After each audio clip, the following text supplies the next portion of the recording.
As far as I know, a co-op is a cooperative, which means that it's an organization that is owned by the employees.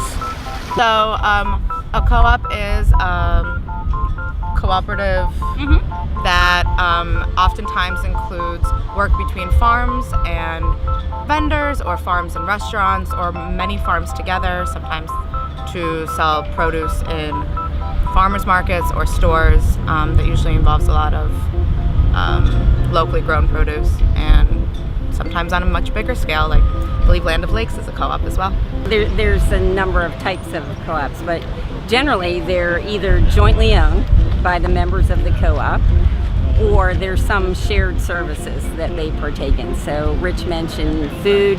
It's interesting you actually asked this question today. We were having a discussion this morning about healthcare, and there are actually healthcare co-ops. I think it's like a group of people that own something together. They all have part ownership. It could be like a grocery store, or I don't think it has to be a grocery store, but it could be anything. It's anything that has shared membership, shared services.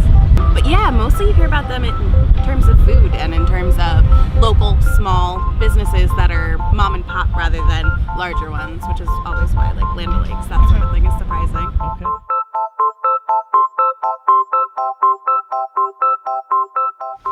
From what I know, I think that co-ops are a very positive form of organization because everyone who works there, is a part owner. So I think it increases,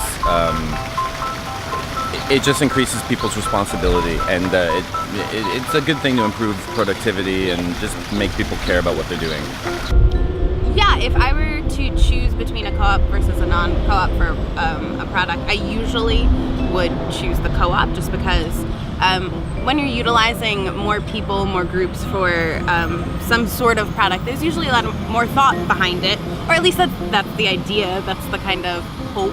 There's usually more of a integrity, I guess, associated with co-ops. I think it's a good way for people to share services and products like that, and you get a decent product or you get a decent service, and the more people that participate, ideally the cost goes down.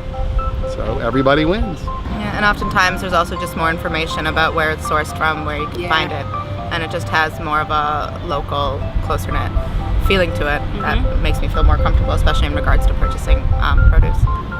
If I had to choose between purchasing groceries at a co-op versus a chain grocery store, I think normally I would try to go more the co-op route, because I think it's important to support local farmers and local businesses.